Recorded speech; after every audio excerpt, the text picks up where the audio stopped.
Hello, hello, hello, everybody, and welcome back to the Golden Feather Tavern. I'm Chibi. I will be your host tonight. Vertec is a bit busy at the moment, and so I'll be here to keep you entertained.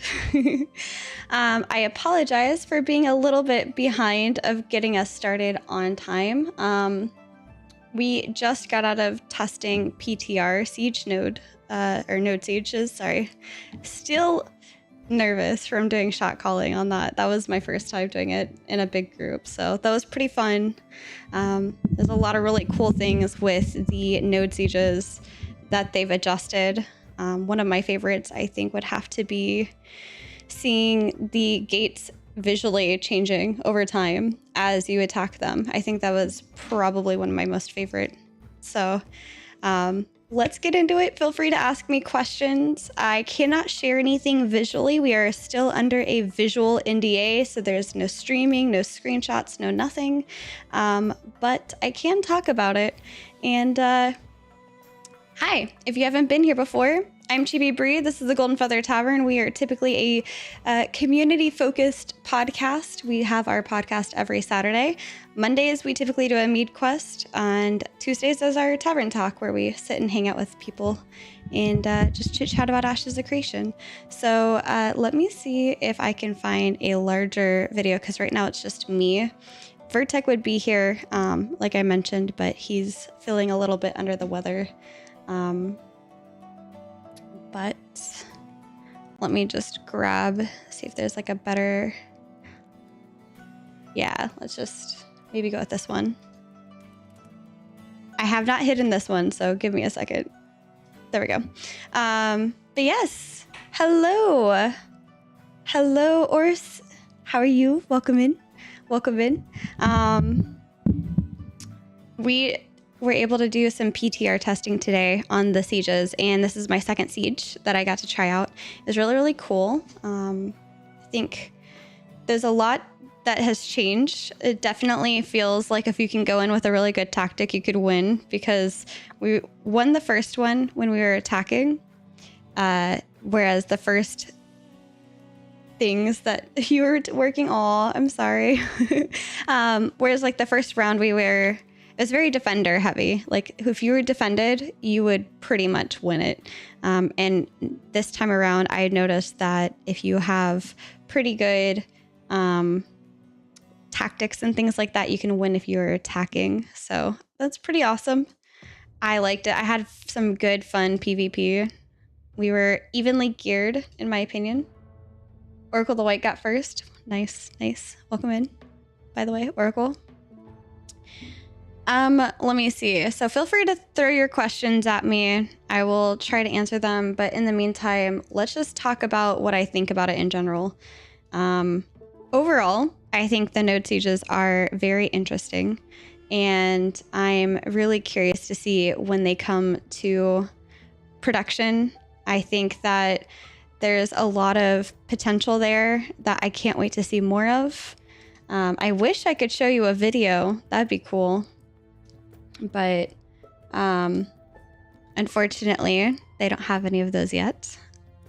And right now, they've fixed a lot of bugs that were there at the beginning. So for example, last siege test that I did, they were able to heal the gates. And this siege test, the gates are not healable. And so that's a big difference that changed. Additionally, I felt pretty good this time around for the most part with the frames and being able to not lag out, essentially. So that was really nice as well. I think that they're steadily working on improving the lag things. And I got to test with people like Desrevis, a couple of my guildies. Vertec was there. We went up again. Oh, we had Rive as well. Rive Genesis was on our team. And then we were going up against Des. He was on the opposite team. That was pretty fun. Shaka Khan was also on the opposite team. I don't know if you guys know those names, but they're very familiar to me, at least. And there's anybody who has been doing this before, in terms of chatting with us, you're welcome to pop in and talk with me. I'll pull you down into live, especially if you've been on our podcast before. But with the realms being down, there's a lot that I'm excited to get into with Ashes. Unfortunately, there were no rogues, though. So if anybody, before you ask, there are no rogues in this test. I don't think that they're ready for a Group V group like that quite yet. But the cool thing was there's like a God Spike type of thing. There's a place where you channel to be able to win if you're attacking. And they were in different locations, and that was really cool to see. So we had Miraleth, we had Winstead. No siege vehicles yet. Yes, correct, Sourcap. How do you think those will play out? That's a great question. I honestly am interested in seeing how they will play out. I think they'll do a lot of damage because right now, a full group of like 20 to 40 people taking on one of those gates is taking down the gate really, really quickly. So I would like to see, once they add in the siege vehicles, being able to have ways to kind of bolster your defenses. And one of the big things with that is like, how do I explain this? So if you think about it, I'm pretty sure the trebuchets and other siege vehicles like that are going to impact by bringing a lot more damage to the gates and things like that, make it pretty quick to be able to break those defenses down. And oh, hello, Harmless Potato. Welcome in. Thank you for the follow. Appreciate it. But I think that, you know, I imagine one tactic will be trying to take down the siege weapon, and the other tactic would be to try and keep the defenses up in whatever way possible. I could probably see a siege vehicle coming in and causing the gates to go down much faster, a fraction of the time almost, if you will. I am curious to see how that's going to play out with performance, because I did notice when somebody brought a caravan into the node war, or the node for the siege war, it was affecting people's performances. So I don't know if they're quite there yet with node sieges and vehicles in terms of performance, but I could see it definitely changing tide of things. But I'm also very curious to see what resources it takes to get a siege vehicle. If that's something that you have to put a lot of resources in order to get it, and then, you know, you're not as sourced, or if how many people it takes to kind of drive this siege vehicle. Pretty sure, I don't know if there's more than just the trebuchets, but I'm pretty sure there's at least that one for siege vehicles. But what are your thoughts? What do you think? I could see it definitely affecting the attackers for sure. Being able to kind of take over a node faster. There's definitely a difference in like having a knowledge of where the channel platform is also changes a lot. So for example, I was attacking for Miraleth, and that one was in the marketplace. But when we went over to Winstead, that one was over like by the hill. And Chappy, cheers. I don't have a drink on me because we went straight into this, but cheers to you.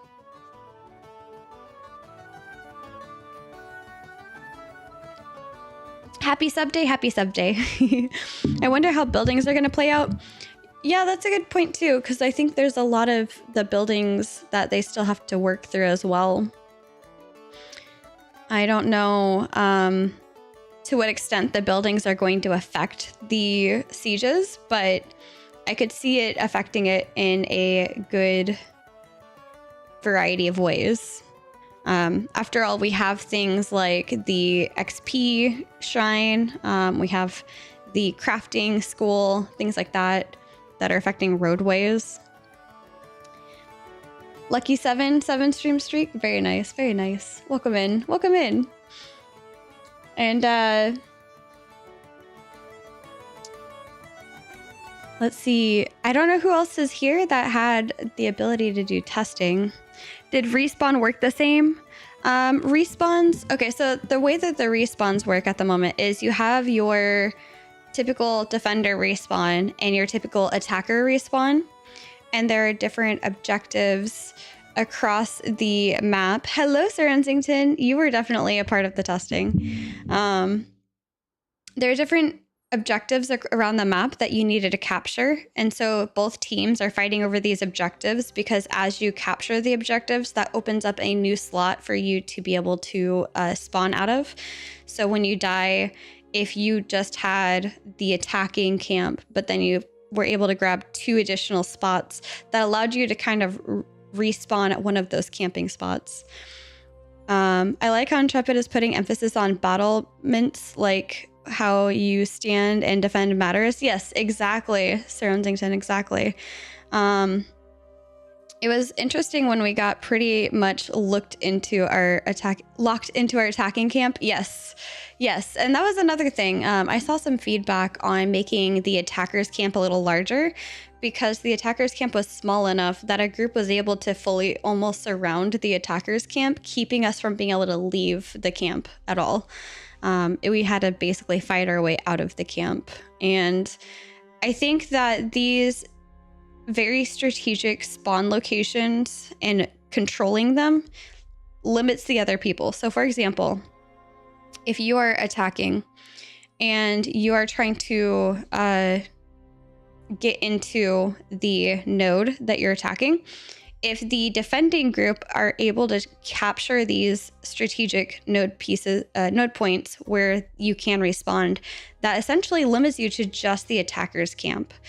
And so making sure you put like really good people that are able to PvP well, especially in like 2v3s in these strategic locations, but have a fast group able to deploy to go back them up is very important, because they were able to lock us out when we tried to go to one of the locations to win back over the spawn point. And I thought that was really interesting as well. Additionally, learning how to kind of not really min-max, but use the environment to your advantage is very important, especially within the nodes, because you have certain areas that are high vantage points where you can see people coming and going, and you can be able to call out things like a group of people coming in to attack. Those are all very important pieces to understand about your particular node, or even an enemy's particular node if you are intending on attacking their node. There was an ebb and flow to defending and attackers advancing. Definitely opportunities to capitalize. Yes, exactly. And I think the strong part of having people who are shot calling that know what they're doing. I don't know if I know what I'm doing, but I'm great at like secondary shot calling, in my opinion. Like I will do backup things. Like I didn't mind. I was able to be a shot caller for a small group at one point, and I preferred that because I'm able to lead them around and call out in these smaller fights. But when it's so many people at once, I get overwhelmed with just the number of people on my screen, and I'm like looking back and forth trying to figure out who to like pinpoint. And then you've got mages that are blinking in and out, all of that. Esteban, cheers. Thank you so much. Thank you for continuing your patronship here at the tavern. Appreciate it. I'm trying to figure out what else. I'm looking over at my notes over here. But yes, I'm gonna snooze this out real quick. Sir Huntington, if you want to come in and chat with me in the VC, I'd be happy to. Was the siege testing again? It was, Wizard. It was siege testing again. It was very interesting. They updated a lot of things. They did some stuff with the... let me pull up the notes, actually. I'm drawing a blank on wording here. But they definitely upgraded. I don't know if you were or like knew about the previous siege testing, but when you were fighting the gates, it was essentially causing it to just break but there was no in between. It was either fully up or it was broken. But let me grab the notes over here.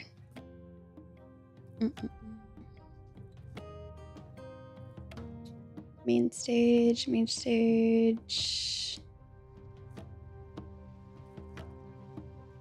I feel like they had. I'm held up at the moment. No worries. I just like to invite people to come and hang out. Let me see. Okay, no, I'm good here. That works. So one of the main things that they ended up changing was also let's see. Was also just being able to view the different options. There we go. Okay, so adjustments to the node sieges.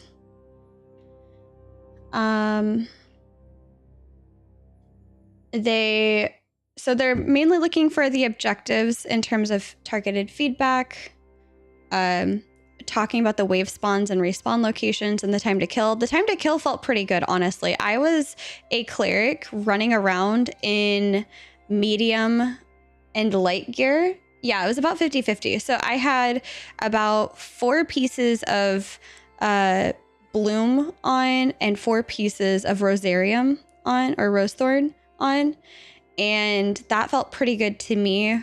I typically go fully light, so I've been trying to test out, because I primarily play cleric, I've been trying to test out what it feels like to have a different mixture of things. I primarily focused intelligence and like my healing power as much as I could, speccing into wisdom whenever I can. But let me see if they have what changed. RSV. There we go. What changed since last time? So they changed a few things, such as wave spawning, and that is essentially, I noticed when you die, you would be able to queue up to be able to spawn again.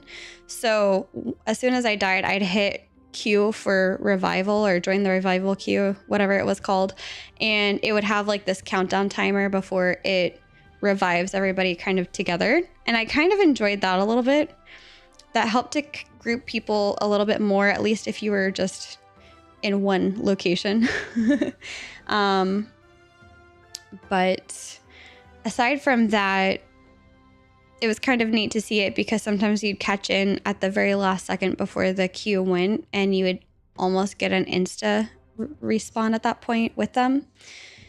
And they adjusted safe house respawn locations, so that was really nice. Yeah, Warsong Gulch. Yeah, that's very reminiscent of Warsong Gulch. By the way, I don't know why YouTube chat is not popping up on my stream here, but I am dual streaming, and for whatever reason, one works but the other doesn't. I don't know.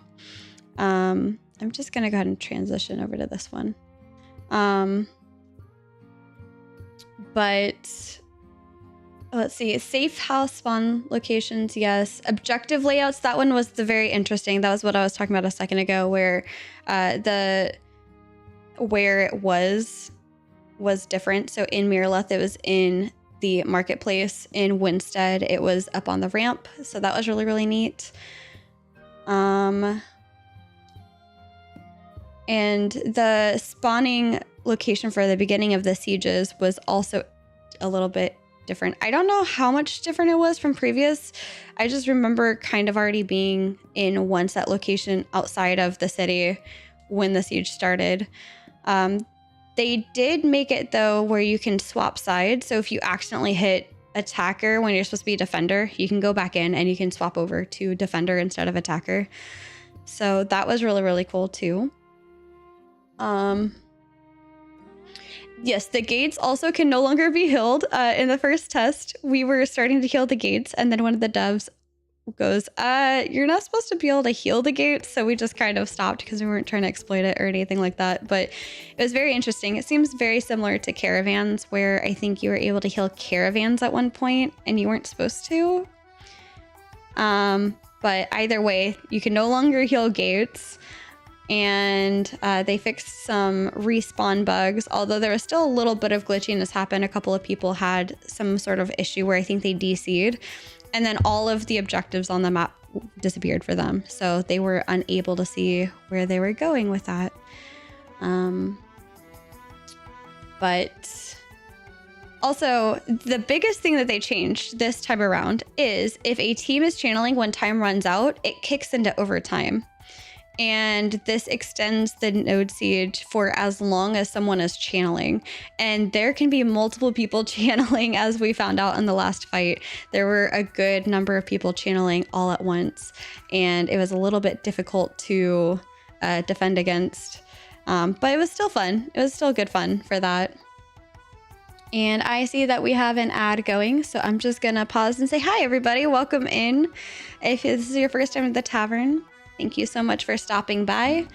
I just genuinely want to hang out with you guys and talk about Ashes of Creation. If you don't know who I am a Phoenix Initiative backer.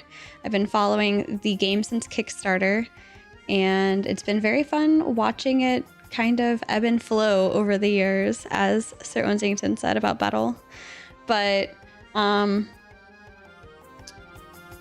let's see, what things do they want to feedback on? So the time to kill felt really good, especially considering we're all kind of in blue gear. Somebody had asked me previously what gear we were using for sieges, and I couldn't remember. We were all in blue gear. So it was blue Citadel drops and blue, I think blue Citadel drops for me, with the Bloom Warden and the Rose Thorn. So that was really nice. I also tried Shortbow for this because I heard Shortbow is better for PvP. I typically run Book, so that's a little bit different for me. It was very interesting. And the archetype impact felt good. I felt like I was able to heal people, but I did struggle with CCs a lot of the time, which is typical. If you get too close, it feels like Cleric, one downside with Cleric is there's not a whole lot of getting out of dodge as much. So while the rest of my team is like full on fleeing because they're rogues and bards and they're able to like just get out of dodge, I'm like, I'm running away. I hope I don't die. It would be really, really cool to see like an ability. Maybe you can change what it does. There's the ability for you to use wings. It has a cooldown, but it does break any ACCs on you. I try to use that as much as I can. But I'd like to see also being able to apply that to another target. So if I'm far enough back and there's a target up ahead that has that CC on them, I would like to be able to pull them to me. So there's that as well. Was Rogue in the test? No, Jugs. Rogue was not in the test. By the way, welcome in. I hoped Rogue would be in the test, but I don't think they're ready for Rogue to be in PvP. I don't think it's quite balanced for that yet. But it was very fun to test last week, and I can't wait to see how Rogue performs in a siege. I could totally see Rogue being one of those that is far off doing those secret camp captures. There we go. Camp captures, where you're going off in a group to take over a specific location for a spawn point. I could totally see it being great for that. But otherwise, I'm very curious to see how Rogue performs in a siege, in a big group v group format. They're very, very strong, it feels like, for individual combat, because once you get out of 20 meters, you're gone for them. But very curious to see how that works out. Let's see, wave spawns and respawn location. We talked about that. I really enjoyed how that worked. And feel free to ask me other questions. I love questions. So, by the way, if you're familiar with World of Warcraft, the wave spawning was working very much like Warsong Gulch. So that was a great thank you, Wizardry, for that comparison. That's exactly what I was thinking of. And overall, it seemed like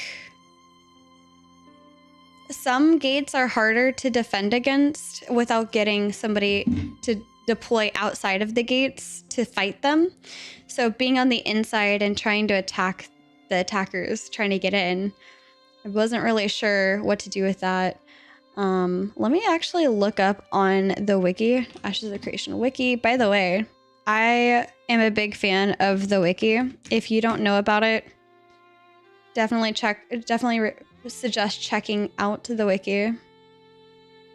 Let's look at the siege. Siege, not weapons. Maybe siege weapons. Yeah, let's look at siege weapons. So we have. There will be ways to repair destructible structures such as walls and gates. Okay, so that'd be cool. Because a couple of the times when they would attack one of the gates and break it down, like thinking of our first fight, it would be really, really cool when they're not focusing on that gate anymore to be able to repair it / get it back up or recraft it. So that would be really awesome. And then we have the ballista. Okay, so I think that would make it more fair. Going back to the question on my thoughts of this what was that exact wording? Vehicles, siege vehicles.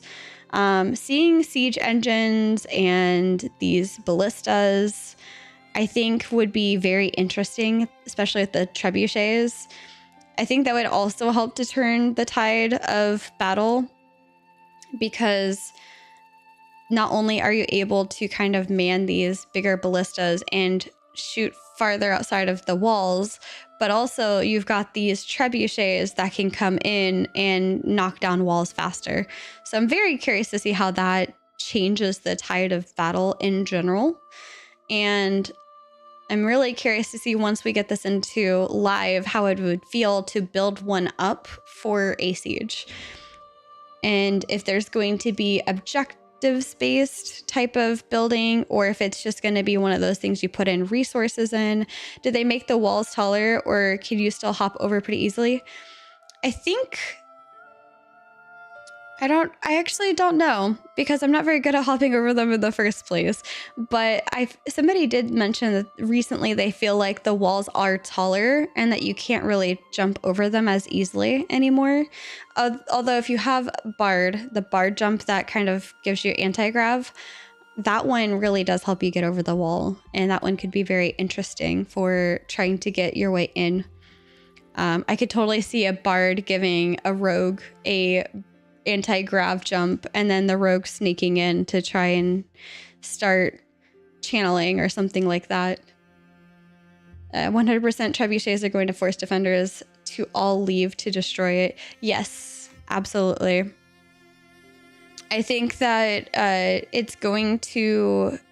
Right now you have like your groups that go out and they plan attacks and they take down small groups while you're defending. And then you have another one where when you're attacking, you're trying to plan out how to get in. So I think maybe instead of most of the people being in, we'll have stronger groups like a raid or so. Because again, I think it's supposed to be, 250 v 250 for sieges? Let me just double check. I could be wrong. Ranged had the luxury to sit on the walls and pew pew while melee attack group went out to flank. Yes, exactly. Let's see. 250 v 250 is the minimum goal. Okay, I didn't know. It could be upgraded to 500 v 500. That'd be crazy. But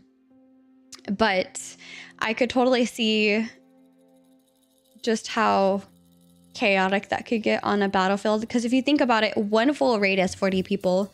So you've a full raid that might be going out to try and attack one of these siege vehicles, and another full raid that's like protecting the bottom gate, and another full raid that's protecting a top gate, etc. So like, just thinking about having that many people at your disposal, and vice versa with the attacking groups, right? If you have 250 people attacking a city, you have to think about like where the best use of those groups are. And if you put a couple of raids at one key entrance while you put a couple of other raids out for distraction or what have you, I'm really curious to see what that's going to be like.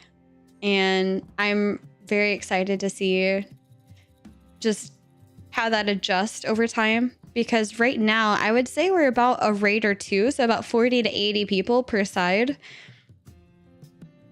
And it's very different feeling from massive node wars, right? I'm pretty sure people on Vira, if you've had node wars over there, have had more than 80 people on a side doing a node war. So very curious to see what that looks like. Let's see what else. The siege equipment is able to be crafted. That's currently a thing. I have confirmed it. How long is the channel for the flag? Also, does the game announce the percentage of the channel? I don't think that the game announces the percentage of the channel, not quite like it does with the Node Wars, where it's telling you constantly that, you know, that we're 600 v 750 or something like that. I don't know how long the channel for the flag is per se. I was primarily focused on keeping people off of our channelers and or keeping people off the channel, but it definitely feels like it can go really, really fast if there's a person on there easily. Like, I don't want to throw a number out there and be completely wrong because we were fighting multiple times to get them off of the channeling. Also, we lost when we were attacking, so I don't think we got a chance to even channel ourselves. So I think we got a couple of people in there to try to channel, but we ended up losing it. I don't know if someone else can say that, Sir Unsington. I know that you were heavily in there. Do you have an idea of how long the channel was for that? I want to say about 3 to 5 minutes, but I don't know. As a mage, it's fun getting the jump on a group because there's this targeting honeymoon where it takes them like 5 seconds sometimes to switch over to you. No idea. Okay, very fair. Some tanks were helping me escape with their walls. That's awesome. Yeah, I did notice that as mage, you can kind of jump in, do some damage, bubble yourself, and get back out, blink back out.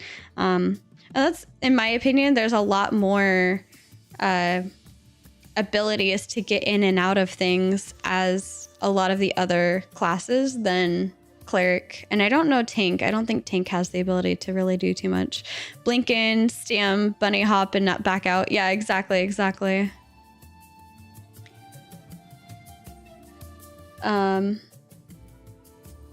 Let's see. But yes, currently you can craft siege items. They're not in live. You can't actually siege in live yet, but I did notice when I was checking out, I've been doing tailoring and alchemy, that there's both of those. Tank has a sprint to get out and a charge to get in from close range. Okay, thank you, Van Rock. I appreciate that. Welcome in, by the way. I'll have to catch the rest of the stream tomorrow. Thanks for the content you and Vertex put out. Aw, thank you, Harmless. Good night. Thank you for stopping by and saying hello. I appreciate it. Yes, this will be up on, your bot's still busted. What's busted about it?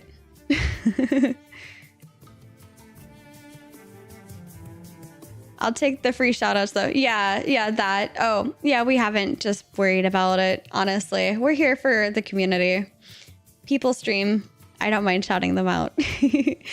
Honestly, Vertec and I are super busy a lot of the time, so I literally have to take time aside from other things, especially with Ashes being up. I used to have all this time, you guys, and then Ashes is up 5 days a week, okay? So when I'm usually free on Sundays or Thursdays, Ashes is up and I'm not doing TGF stuff. So I should probably plan some time to pull away from Ashes and work on some TGF things. There's a lot that we are planning on the back end of TGF, I will say. I can't wait. Chuckling out loud, the feels. Yes. I remember people being like, can Ashes please just go down for like a couple of days so that I could do real life stuff? I've been a bit AFK lately because we're getting the house back together, but what was this Lenneth Care Bear Day? Oh, yes. Did the server actually not attack each other? Yes. So for those that don't know, my personality, I find Ashes isn't too great to stream so far either. It's too mining to be entered. Yeah. I feel it. Gathering is definitely one of those things where like you need to have, if you're going to gather, you need to be having like a conversation constantly going. I feel like otherwise people are like meh, but I don't know. Chill vibes are chill vibes. But back to this Care Bear thing. So for those of you that don't know, Lynette had a quote unquote Care Bear Sunday, and essentially a group of us decided to come in together, in-game politics aside, and plan out a event from Eithnar all the way out to Tropics. And I unfortunately lost my second caravan to the caravan bug where you go to convert it from a raft back to land. And it started the conversion, and then I DC'd, and then when I got back in the game, my caravan had been all the way up into the black area above Carfin and Winstead, where I can't go back and recover it. So I lost that one. But hey, I made 20 gold, and there were a lot of people that were running caravans. A lot of people. It was amazing to watch. I think that helped the server in a lot. You went poof on the beach also? No, wizard. Yeah, so I adjusted after that to try to help some of the nodes get their buffs up for doing like crafting, etc. You're busy that day. That's fair. So many people didn't want to trust the people who planned the event. We were so paranoid. Yes. Thank you. Welcome in, Oracle, by the way, for the chatting part. Yes. So that's the other thing is I will say the people that organized it is Fed.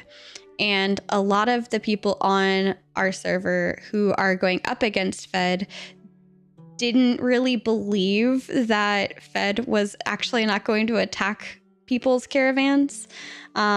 So we were a bit apprehensive at first. We were curious to see if it was going to be a trap or not, because we wanted to help out Eithnar, especially me, because I wanted to get my journeyman. I especially wanted to get my journeyman sickle up. Fed made sure you could go around the crater. Yes, that was very nice. You got to avoid converting as much as possible. Like you got to use land all the way until you can get to the tropics. Yes, Mario. I agree. I was trying to do that as much as possible. I was also just trying to stay out of people's way because I had one of the slower caravans. So that was that. By the way, welcome in.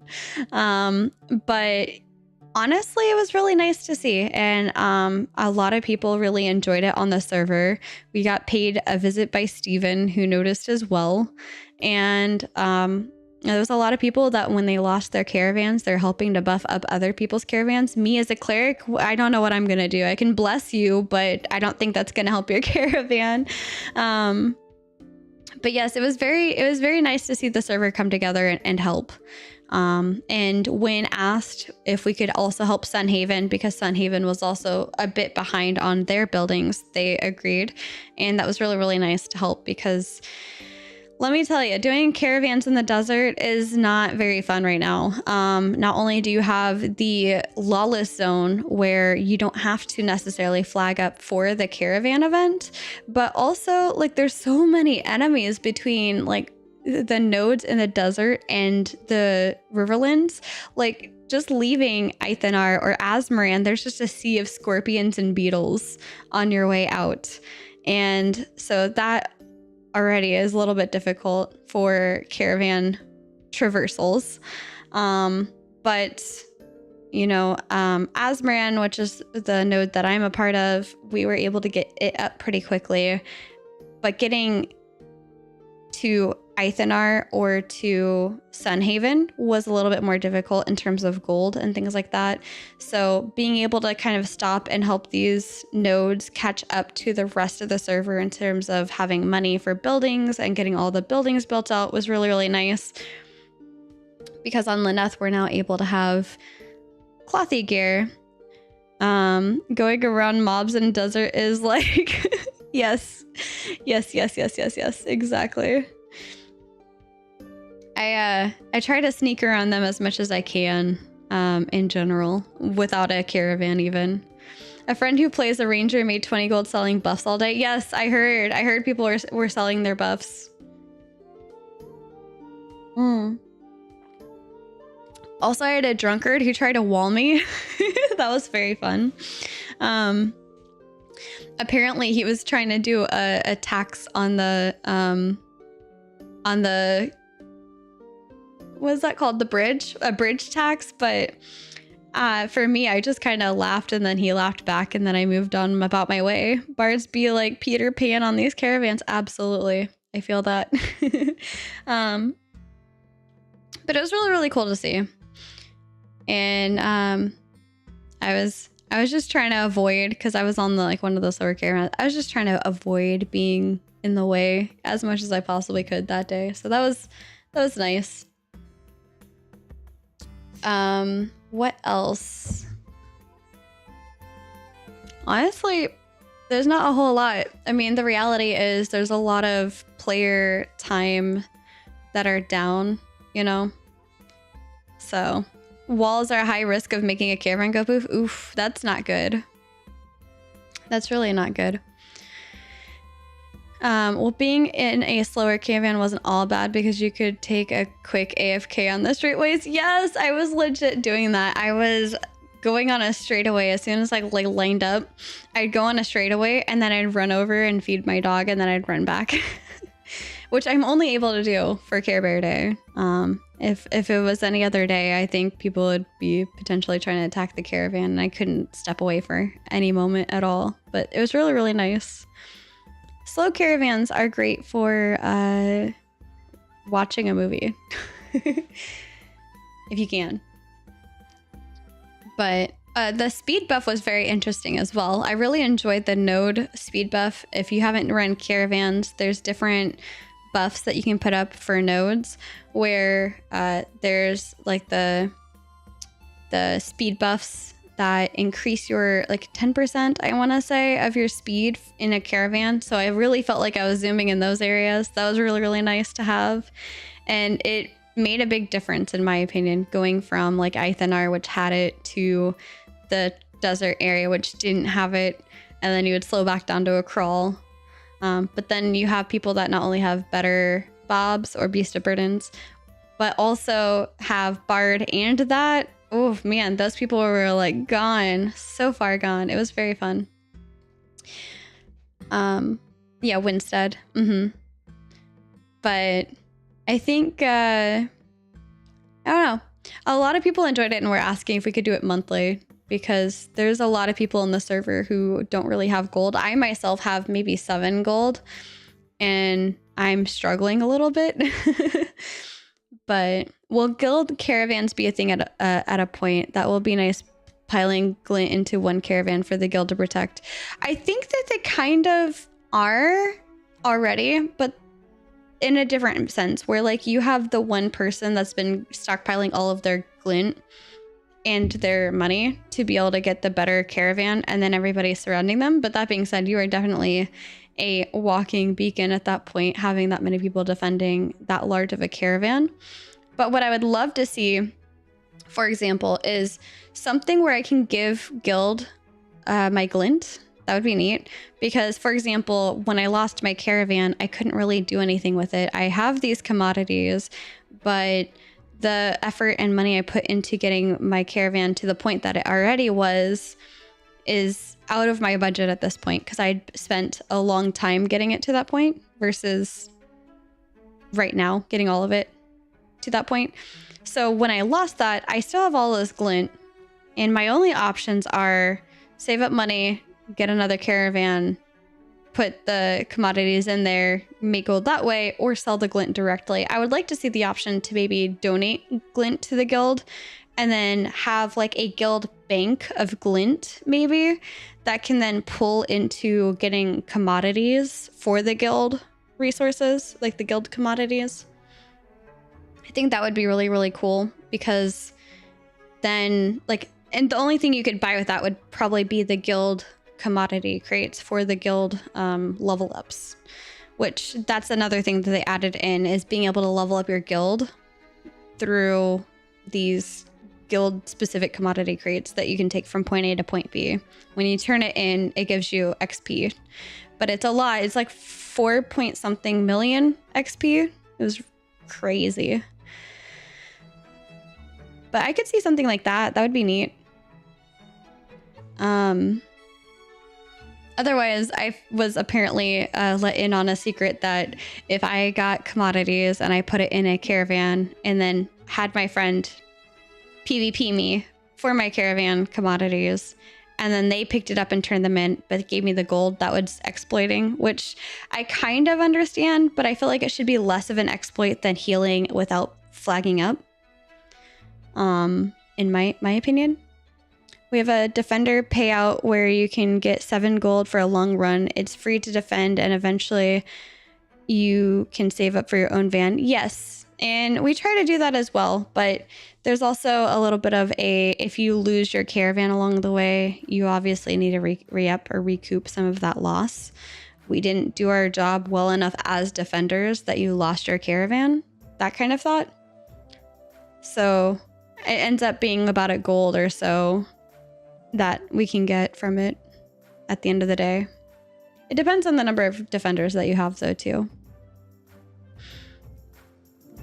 But I would like to be able to see, I don't know. It'd be cool if you could trade commodities or something. Sell commodities? I don't know. You started a van insurance? I love that. That's awesome. Is that like where if you lose your caravan on a raid, they just like replace it for you? Oh, when a caravan gets lost, the defenders pay the caravan owner? No, it like gets docked out of the pay, kind of. Almost completely missed that you're streaming. Oh no, that's all good. Welcome in, Layat. It's basically like it's docked. You get docked pay. So if you're supposed to get X amount of pay, we take out like how much, depending on what you lost, how much gold that would have been to replace it. And we give that back to the person running the caravan. Oh, you have end guild currency. Very nice. Yeah, I think with a lot of the numbers being down, it's a little bit more difficult for us. We're effectively like a really small guild at this point. But there's a lot of people that are taking a break from Ashes, so it makes sense.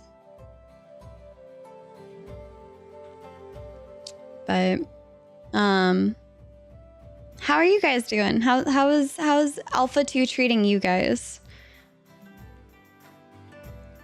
I am running out of ideas right at the moment to talk about. Sorry.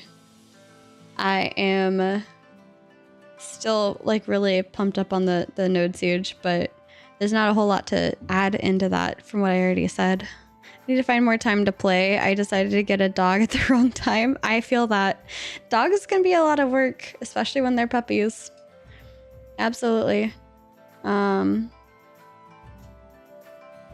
it's already done basically. Got it. That was a fast hour. Jeez, I feel like I barely just started streaming. And I got a husky puppy. Oh no, yeah, huskies are real trouble. Let me tell you, if you don't train them well when they're young, they can be a handful when they get older.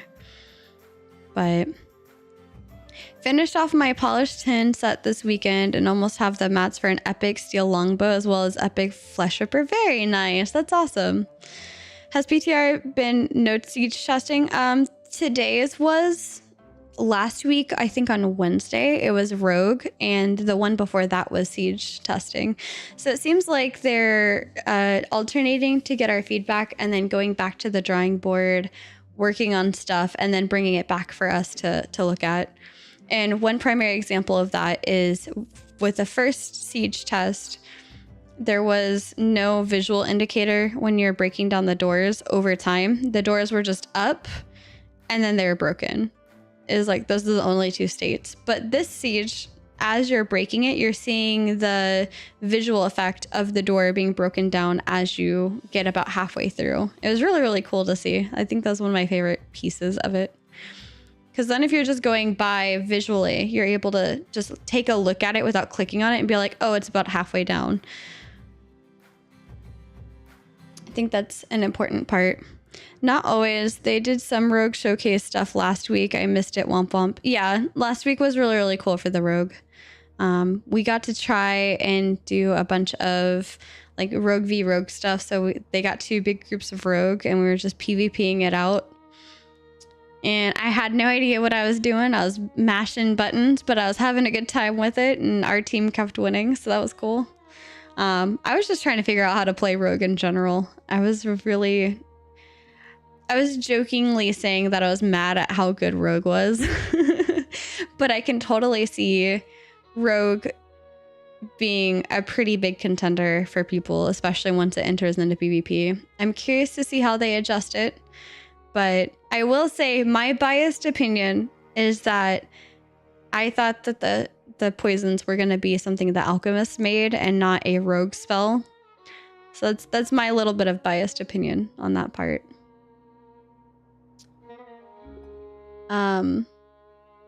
But yeah, rogue was not a part of the siege testing today, though, for anybody wondering.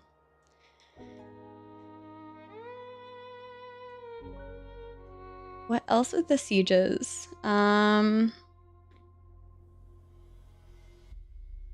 Expert alchemist. Yes, I would love to see that. Expert alchemist being able to do the stuff. Azzy will love rogue, I'm guessing. Yes, it's got true stealth. And it's one of those things where, so I was actually testing this a lot with Lloyd and one of our friends, Absolutely Taco.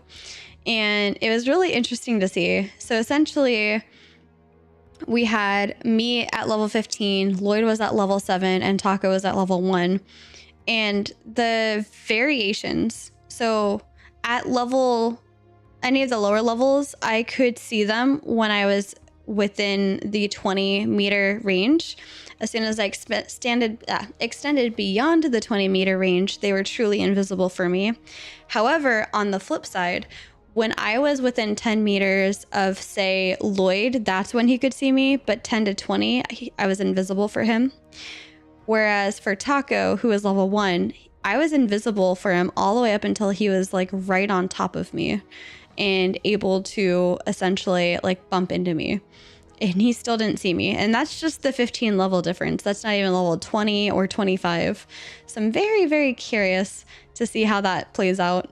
And I think that's also the other big part is you can also stay invisible while you're gathering. So if you go stealth and then you start gathering, I tested it a couple of times. I want to test this some more if they give us more rogue testing, but I tested it a couple of times. Like I turned off all sound except for Ashes, and I listened in and I couldn't even hear somebody chopping down a tree. I just suddenly saw the tree fall.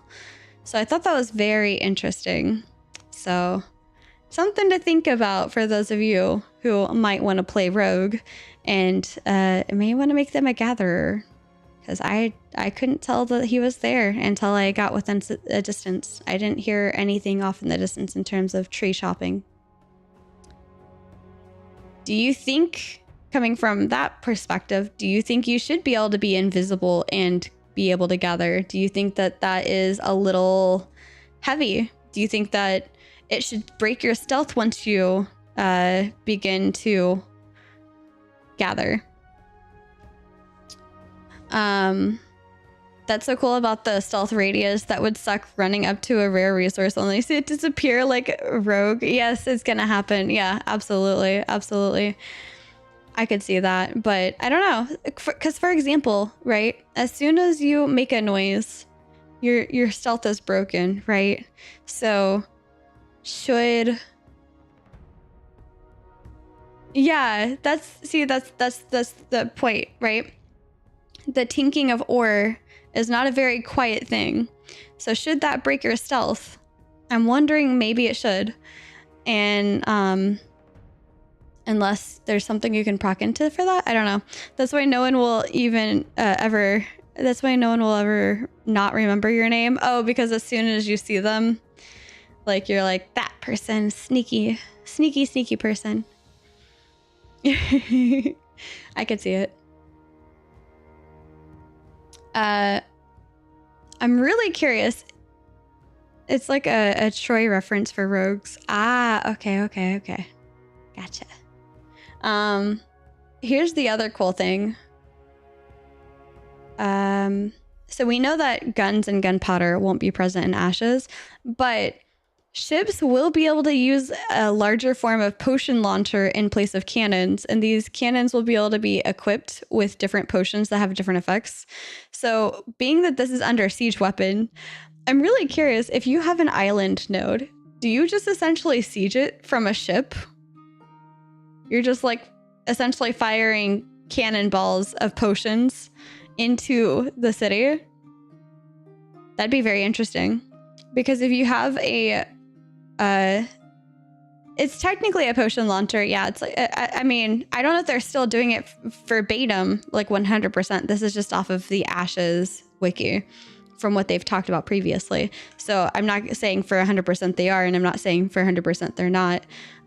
This was back in 2021 though, so not too far off, I guess. About halfway between Kickstarter and now.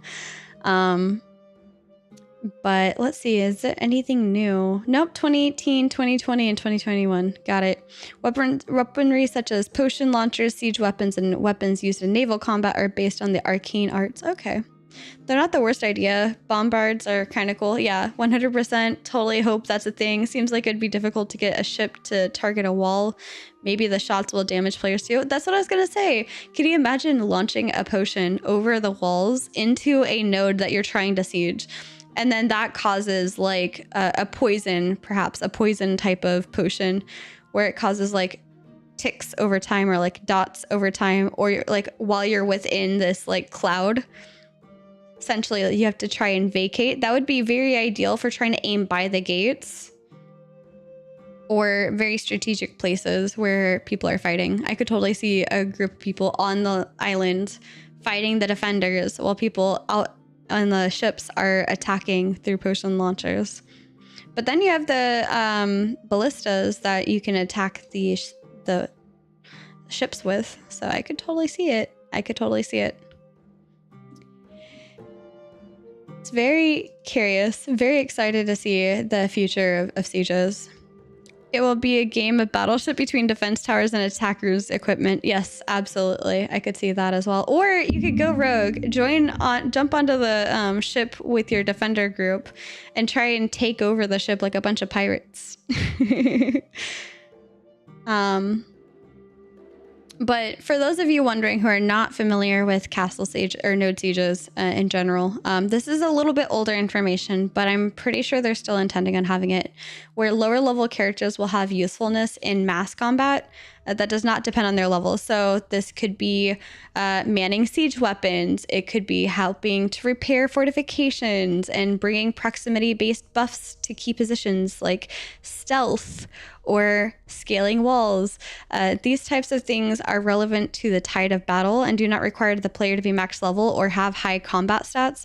So I love that there's going to be this use of, because if you think about it, a node siege is a attack on your home city. And instead of right now where there's a node war and we're telling people, please get out of the nodes, log off if you're not interested in PvPing or fighting, etc. That way you're just kind of out of the way, or just get out of the cities that are warring. Those are big things. But this helps because then if you have a node that's fighting another node in terms of sieging, it's like enabling everyone to come together to defend their home versus feeling like it's only end game character content or end game class content when you're higher levels.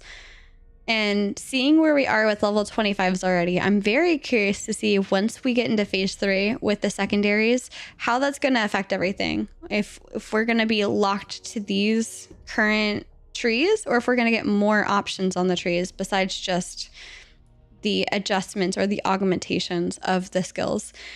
And if that's the case, then I mean, even a level 25 could probably help out pretty well. There's a lot of really big change of tide things. There's the vines for rangers, there's the canceling of being CC'd with bards, etc. So I feel like that would be very useful across the board.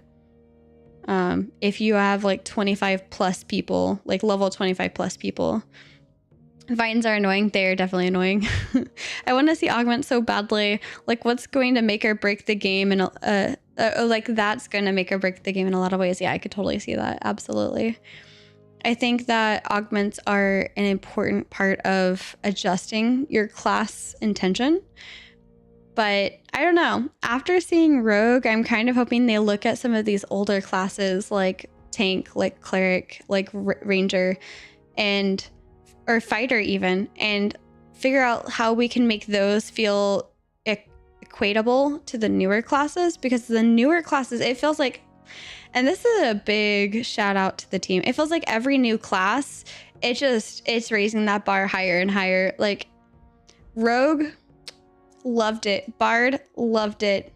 Very much enjoyed seeing what they have for those in terms of class capabilities. It feels like there's a lot of options within the class. I'm able to build, for example, a healing focused bard within the game. But with Rogue, I could see you making different types of Rogue, like an evasion Rogue or a very deadly Rogue that, you know, attacks you very well. I died many times during the Rogue testing to bleeding, so watch out for that.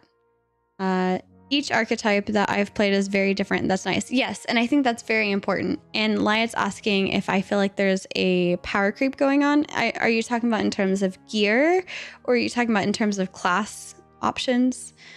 Like, do I feel like the cleric is less powerful compared to some of these others? Is that what you're asking?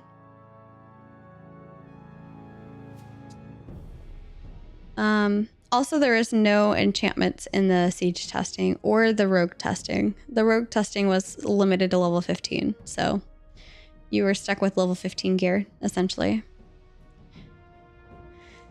The latter, yeah. Like, the newer classes are better and have more options. That's how I feel as a cleric. I mean, I feel like there's a lot of really great capabilities, right?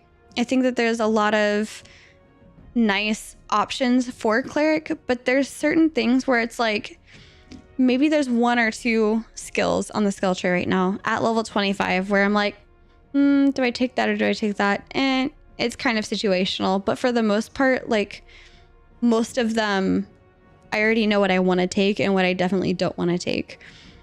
And with some of the other classes, I'm finding that when I'm going through their skill tree, it feels more of like you could go this route or you could go that route.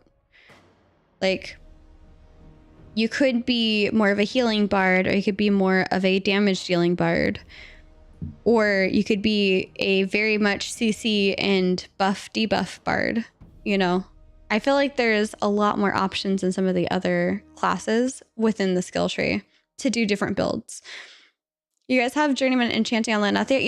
Yes, we've had it for, what do you think, Wizard? About a month now? I know initially we got JM Scribe, but it wasn't working. There was no Journeyman Enchants.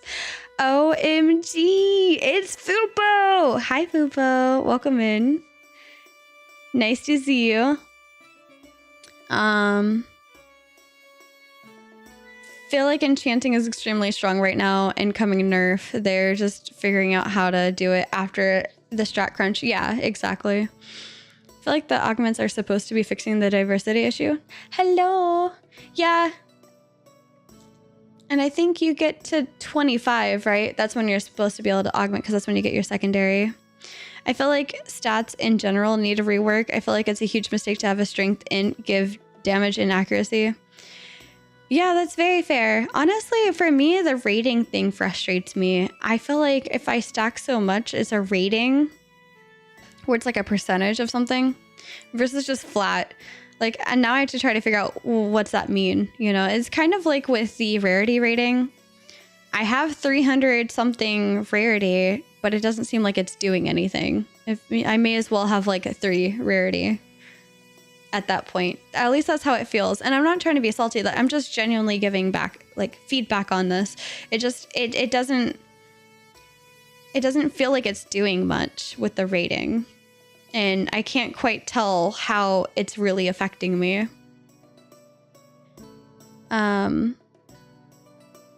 But yes, it's a matter of, are they going to nerf down or like push down the enchants, or are they gonna make us like redo it and they're gonna kind of clean off everybody from having enchants and make us start over?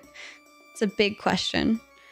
Oh, that was the other thing I was trying to do with the Care Bear Sunday. I was trying to get to 100 gold so I could have that prepped for getting a freehold, so I could officially say we have the Golden Feather Tavern in Alpha.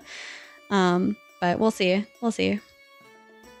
Unless things have changed, we still need Alchemy Station to make the inks. That's correct. Yes, but you don't need that to have Journeyman Enchanting. The node vendor sells the Journeyman Enchanting scrolls, so you can buy it from him using node currency.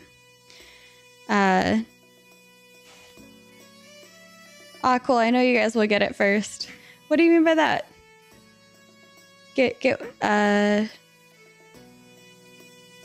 I know you guys will get that first. I'm not really sure. Like, our server will get it first? Maybe. I could see us getting it if we hit level 4 nodes, whenever that's coming. Or once we get more nodes in general. Because right now, we have, you know, on one side of the world is tailoring. On the other side of the world is weaving. So you have to go all the way across the world for those. Everyone has the node currency once. I was wondering if you guys have the more reliable scrolls. No. I don't think so. I think that's broken or was never on the vendor for Scribe. But we have only JM Scribe. Otherwise, the only other option was going to be Arcane Engineering. So, want to sell JM Enchanting Scrolls ×9. Yeah, I saw you guys trying to sell those. Hi, Wuglet. By the way, welcome in. Wuglet is one of the people that was... I don't know if you're still a mayor, but at least was a mayor in the game for a little bit there. It was very fun fighting by his side. Also very fun person in general. But yeah, I love seeing people in trade chat selling. If they're not selling the enchanting scrolls, they're trading braidwood for it. Or scorpion mounts, apparently. But oh, I didn't know you streamed too. That's awesome. It's good to know. How have you been? How's Alpha 2 testing for you going? Did you do a Siege PTR? Did you have access to that, or not yet? There's a lot of our friends in the content creator community who don't have access to PTR, but they wish they did.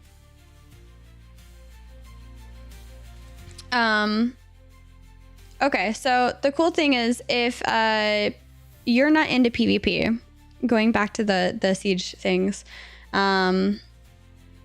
there's was traveling a bit today, so just listening into PTR. Yes, PTR was very fun. Very good testing. PvE-oriented players will have alternative ways to participate in sieges, such as fulfilling buy orders to fund the siege and construction of siege weapons to support either the attackers or the defenders. And if non-PvP players wish to participate, there'll be buy orders that get stood up during the declaration phase. So there'll be multiple phases, and I think maybe there might be a phase announced here. Oh man. Oracle wants to join in on some PvP.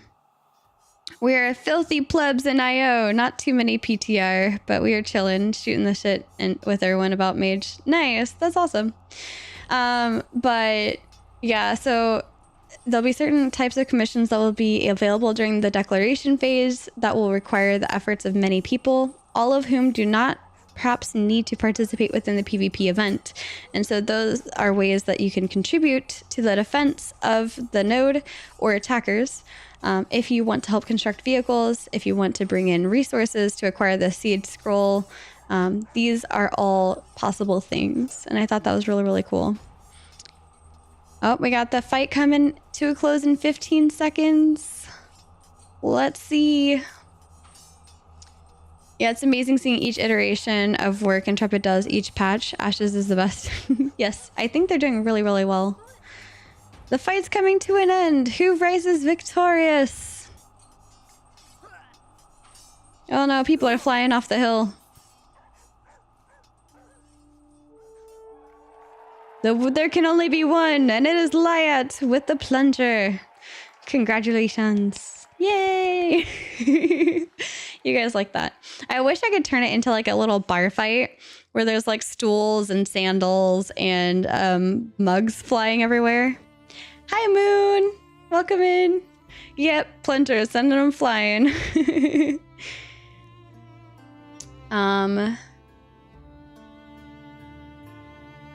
Oh, the other big thing that happened with the node war or node siege was that if you didn't sign up for attacker or defender, you were getting nuked immediately until you signed up for attacker or defender.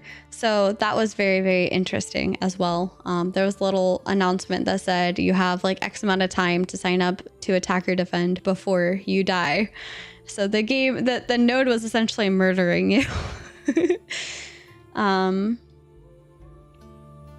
But this is kind of where the age-old multi-summoners, like getting 10 summoners together to summon a large creature, comes in, because this is where the conversation of having like siege summons being able to be a thing. Can you imagine? Vladis has the graveyard golem. Can you imagine getting a group of summoners together to summon a golem that just trounces across like your I mean, either attacking or defending, but if you're attacking your gates, it'd be crazy. But let's see, list of summoning siege participation. Yeah, I wish this listed out the different phases of it, because I think there's also going to be a phase where you can't get anything in or out of your storage, for example. So I wish there was a little bit more information there. Victory is mine. On the subject of other people helping in non-combat methods, those commissions will have to come with some sort of reward. It's a big ask to have someone help build a catapult with no promise to get to use it themselves. I agree. But at the same time, it's one of those things like, for example, there are people in our server or in our guild who don't want anything to do with PvP. And so for them, the reward for them is just helping the node have something to fight against or fight with. And I think that's very, very important, is, you know, making sure that if you don't have these PvP focused or aligned folks, I myself prefer PvE, but I can't help myself. If there's a big giant war happening between two groups, I want in. I want to be a part of it, because I like group v group more than 1v1s or 2v2s. So I'm going to be a part of it. But for the people that prefer to just gather and craft and don't really want to be a part of the PvP side, I think that still gives them a place in the node in preparing for the sieges and things like that. And I think that's very, very important. Because after all, I think that, you know, with the variety of players that we have, you've got the harder core PvP people and the more casual PvEs who maybe enjoy PvP once in a while. They still need a place. And I think making sure that there's a place not only for them, but for the lower levels that aren't as helpful is very, very important.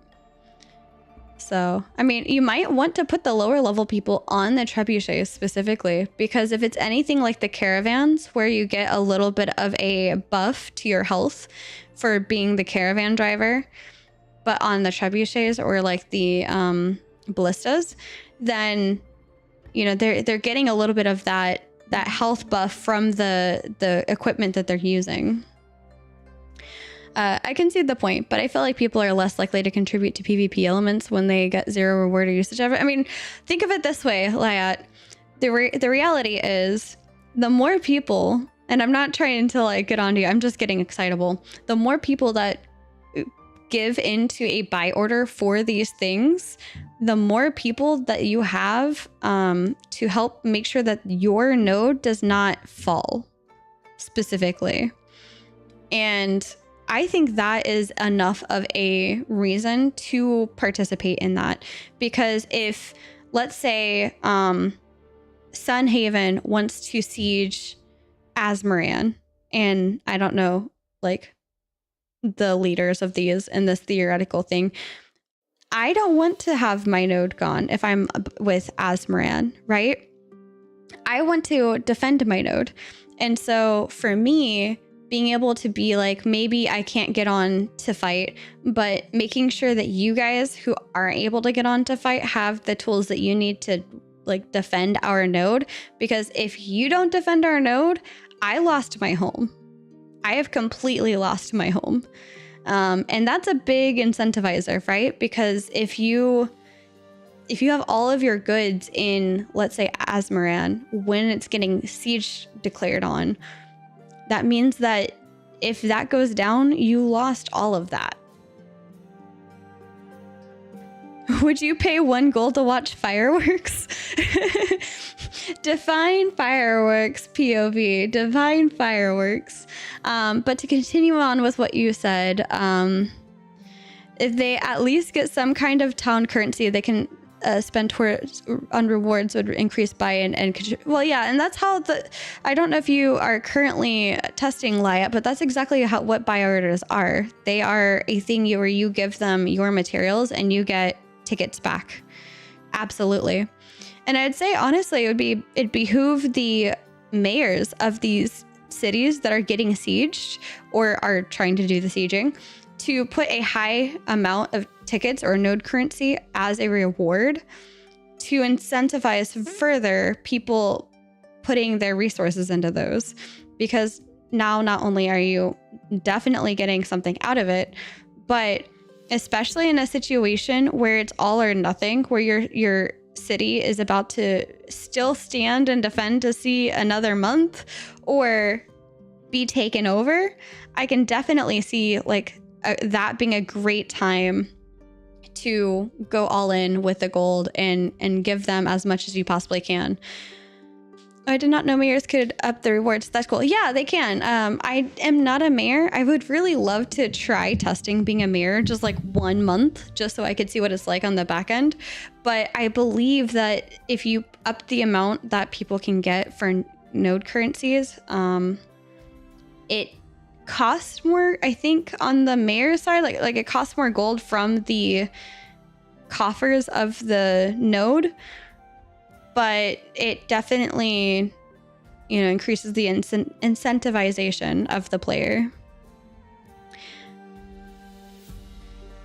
Yeah, currently Aboythik is the mayor of Azmoran. But yeah, Lyat, I don't know if that answered your question. That is correct. Mayors can pay out 1 to 10 tickets, but it costs a bit more. Okay, there you go. So I would see just probably putting out the full 10 tickets for everything. Generally, the cost is pretty negligible. That's good to know. I would like to see... I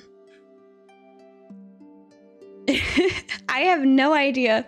I have not seen him in person to say for sure. I cannot speak upon this.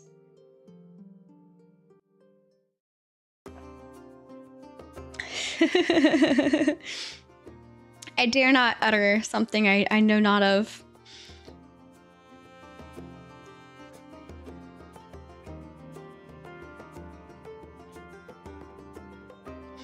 But I'm really excited to see what all this comes out to. I feel like if they're doing, so we had nodes and caravans. We had nodes, caravans, and node wars.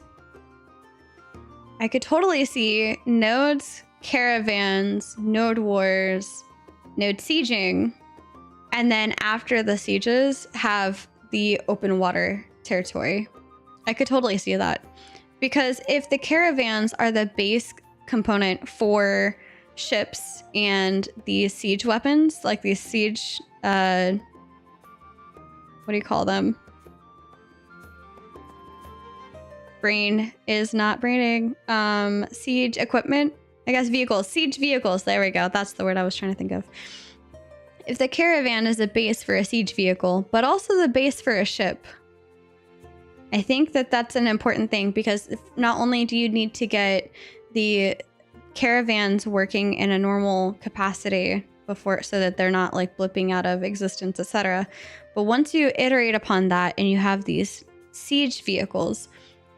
That is taking on the base information from the caravan and adding to it, because now you can attack things with the siege vehicle. And then off of that, you would have the siege vehicle, but in the water floating. So that's how my brain sees the timeline in terms of what we've seen come out so far and how we could see it go forward. I think that'd be very, very interesting. I would love to see some of the early looks at the ships, though, because I remember from, I think, phase 1, there were like a lot of very interesting ship bugs and a lot of very interesting caravan bugs. So yeah.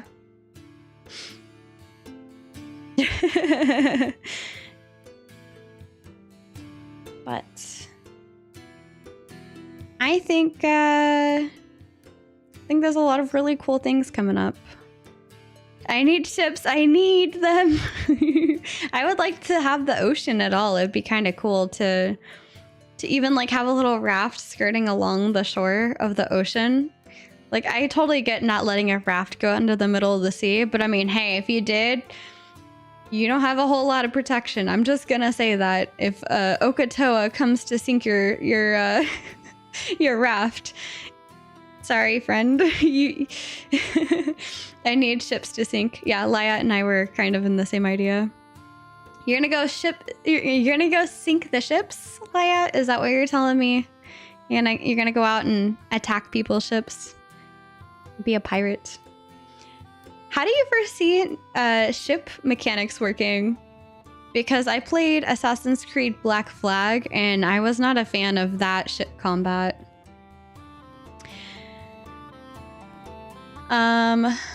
Ramming speed? Ooh, very cool. Yeah. You and me both. I want to support my pirate Captain Zenko. Nice. Not at random. Not at random. Okay. Very fair. Wuglet says there's a lot of chatter comparing the naval aspect of the game to Arcade. From what I hear, there's a lot of magical abilities that could be applied to ships. I hope Ashes strays from that. Oh, Wuglet, cheers. Thank you so much for the sub. I appreciate it.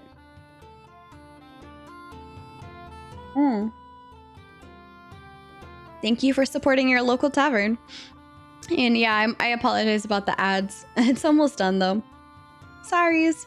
Hey, we're at 80 out of 100. Very, very nice. I will have to up the spin count at the end of the session. By the way, in case you guys didn't know, I have a board.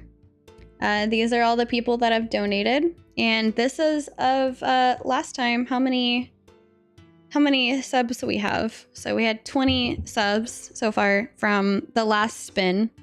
And every 10 we do a wheel of randomness, I will call it. I actually just recently asked a lot of you in our Discord for thoughts and feedback on ideas that we can integrate into an Ashes of Creation specific wheel for some fun challenges. So that thank you, Vanrook. I totally misspelled Discord. I was too excited to type it. So appreciate you for that one. But I can get behind sinking fed ships. Oh my gosh. At Atomic Sorcery, welcome in. Welcome to the tavern. Thanks for the follow. And I think that, there's a lot of really fun challenges that I want to do. Those are going to be more of like what we can do inside of Ashes. And that's especially helpful for phase 3 when Ashes is up 24/7, except for when they need to bring it down. Because right now our Tuesday shows are the downtime. Our Monday Mead quest are on like the last night of Ashes being up. So yeah. Cheers. Welcome in. Heart back to you. But yeah, I'm really, really excited. I think there's a lot of anticipation, but I really want to know, Wuglet, what is this? I've never played Arcade, so I don't really know what this magical system is for ships. And can you explain or elaborate on that and why you think Ashes should stray away from that?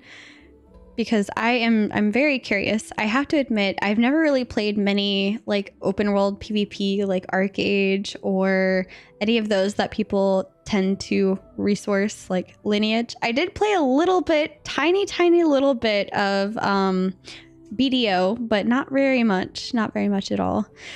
Lyat says, I kind of hope Ash's naval combat is a bit like ArcAge, but different. I had a lot of good experiences in that game, but a lot of bad.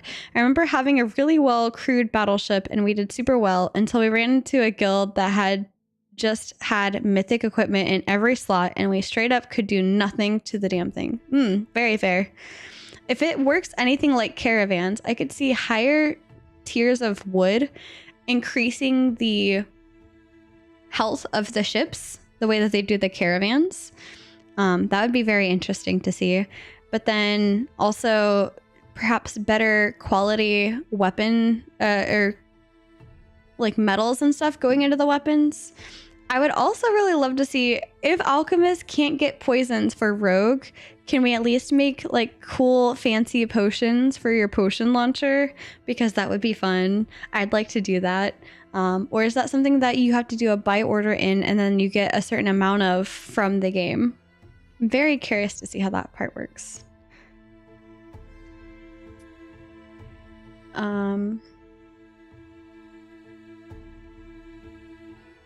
Let's see. I'm looking, by the way, at the wiki for like other points of interest for us to talk about.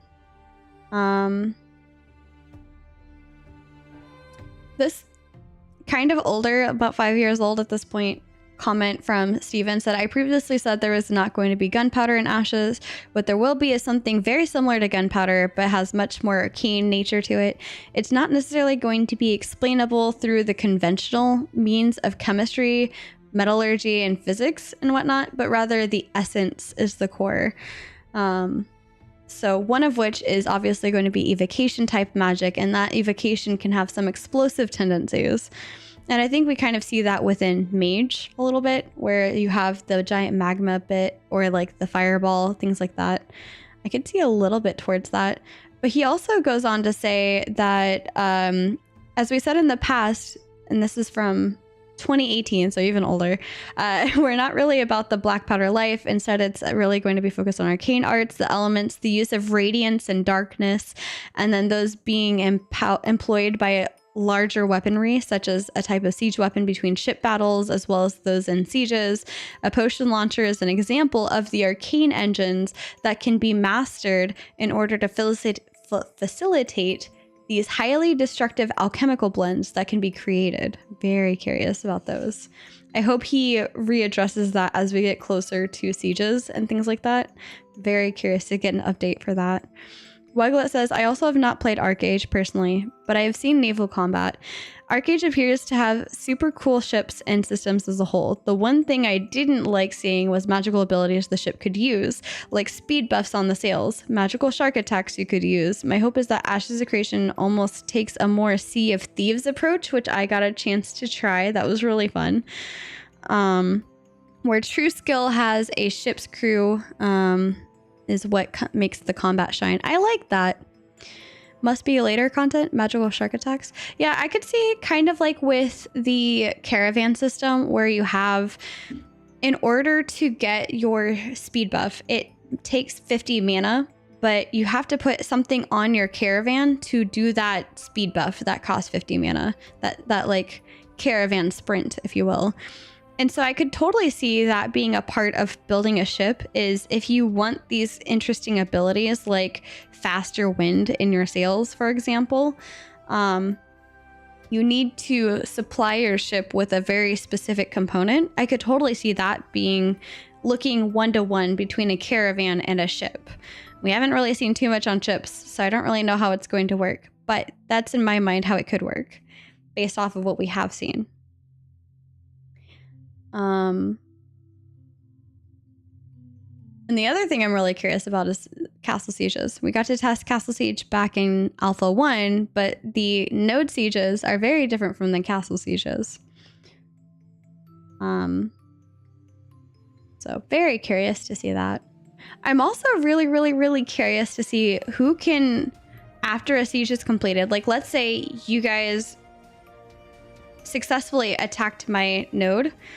Hold on, I think I need to change my music.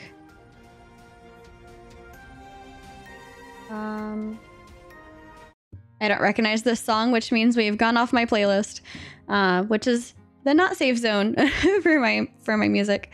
But I'm very curious to see if you guys successfully attack my node and siege it. Who has the looting rights within that situation? Is it you guys who won, or is it everybody? Can anybody loot the wreckage? And I think that's something that they're still trying to decide on. But I'd be really curious to see your viewpoint on that, your thoughts on that.